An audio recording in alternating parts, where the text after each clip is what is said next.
Nah, peristiwa sejarah tersebut terjadi pada masa agresi militer Belanda yang ke-1.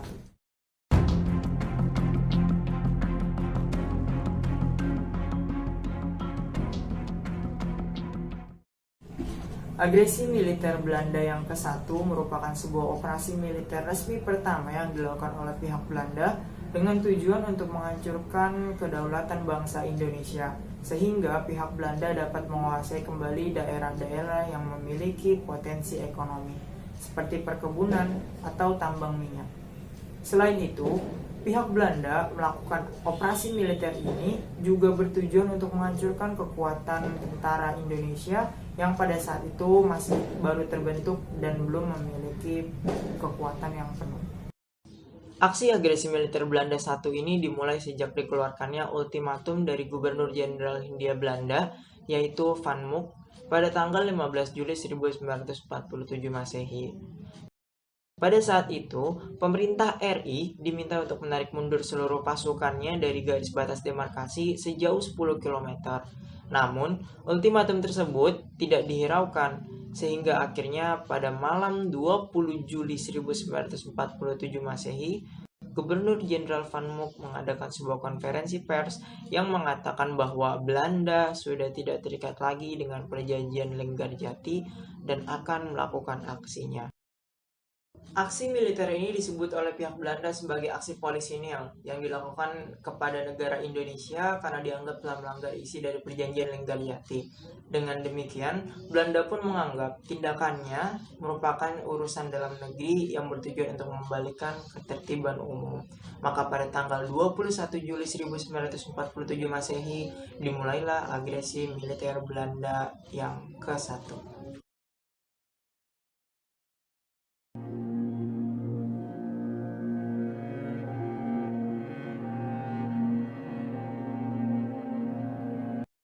Untuk mensukseskan aksinya, pihak Belanda mengandalkan kecepatan dan serangan dadakan serta kemampuan cepat dalam membangun dan mengganti jalan-jalan atau jembatan yang telah dirusak oleh pihak TNI.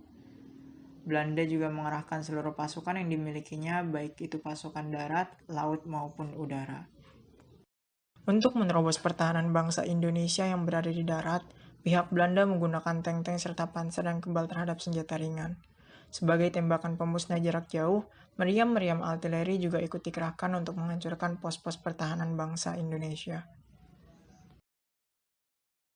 Pada saat itu, Belanda memfokuskan sasaran utamanya kepada wilayah Jawa dan juga Sumatera. Di Jawa Timur, Belanda menyerang wilayah-wilayah perkebunan dan pabrik gula. Sementara untuk wilayah Jawa Tengah, Belanda berusaha menyerang dan menguasai panel udara secara keseluruhan. Untuk wilayah Sumatera bagian timur, Belanda menyerang wilayah perkebunan tembakau. Daerah-daerah lain yang diserang oleh pihak Belanda diantaranya adalah daerah Jawa Barat, yang terdiri dari Jakarta, Bogor, Bandung, Banten, Tangerang, dan lain sebagainya. Untuk wilayah Jawa Tengah, terdiri dari Tegal, Pekalongan, Semarang, Purwokerto, Cilacap, dan juga Gombong. Sementara untuk wilayah Sumatera, daerah-daerah yang digempur oleh pihak Belanda antara lain adalah Palembang, Jambi, Padang, Tebing Tinggi, Pematang Siantar, dan juga Medan. Pertempuran pun terus terjadi selama 16 hari, dari tanggal 21 Juli 1947 hingga 5 Agustus 1947. Selain dengan pertempuran, juga ada upaya melalui jalur diplomasi. Diplomasi terbukti berhasil dengan munculnya reaksi keras dari dunia internasional terhadap agresi militer yang dilancarkan Belanda. PBB dan beberapa negara di dunia khawatir akan meluasnya konflik antara Indonesia dan Belanda dan dapat menimbulkan era perang yang baru. Oleh sebab itulah, PBB dan beberapa negara di dunia mengambil peran dalam upaya penyelesaian konflik antara Indonesia dengan Belanda. Pada tanggal 14 Agustus 1947, Sultan Syahrir dan Haji Agus Salim diberi izin untuk pertama kali membeberkan keterangan tentang keadaan Indonesia di sidang Dewan Keamanan PBB. Tanggal tersebut menjadi tonggak sejarah bagi Indonesia di dunia internasional, terutama dalam sidang PBB.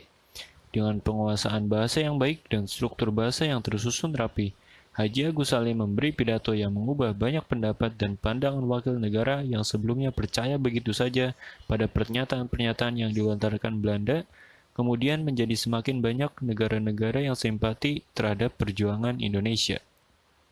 Modes of Pacific settlement which have already been suggested to the Council by various members as well as by the parties to the dispute themselves. Sultan Syahrir dan Haji Agus Salim dapat menyangkal semua pertanyaan yang menjurutkan dari pihak Belanda. Mereka dapat menunjukkan bahwa Indonesia pantas untuk merdeka, sebab Indonesia telah memiliki pemerintahan, rakyat, undang-undang, dan wilayah. Indonesia adalah negara yang sah.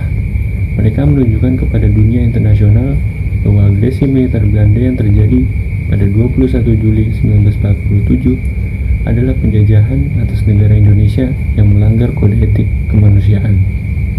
They also led to the fall of my country from its ancient proud place to that of a weak, dejected colony.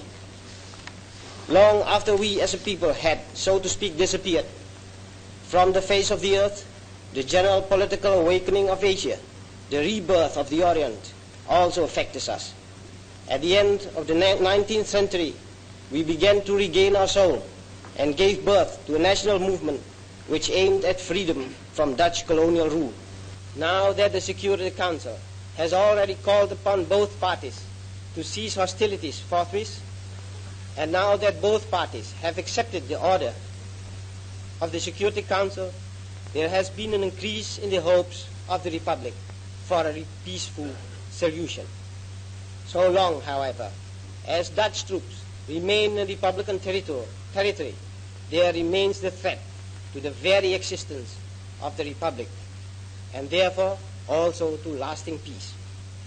The Republic of Indonesia asks, therefore, that the Security Council of the United Nations order the complete withdrawal of Dutch troops from all Republican territories. Setelah penjelasan yang dipaparkan oleh Sultan Syahrir dan Haji Agus Salim ini, akhirnya Dewan Keamanan PBB menyetujui untuk membentuk Komisi Tiga Negara atau KTN. Karena di mata Dewan Keamanan PBB, hal ini dipandang sebagai sengketa internasional dan ditakutkan menjadi ancaman bagi perdamaian dunia. Akhirnya Dewan Keamanan memutuskan agar Belanda dan Indonesia memilih negara ketiga untuk menjadi perantara dalam penyelesaian sengketa mereka. Amir Syarifuddin atas usul dari Haji Agus Salim meminta agar Australia bersedia menjadi anggota KTN, sedangkan Belanda memilih Belgia sebagai pihak ketiganya. Setelah itu, pihak Australia dan Belgia menunjuk Amerika Serikat sebagai negara netral dari KTN.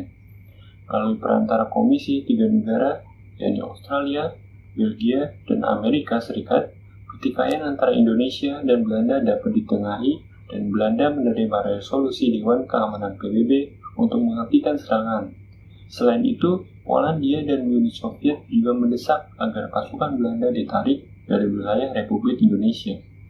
Pemerintah Indonesia menyambut hangat keputusan gencatan senjata ini.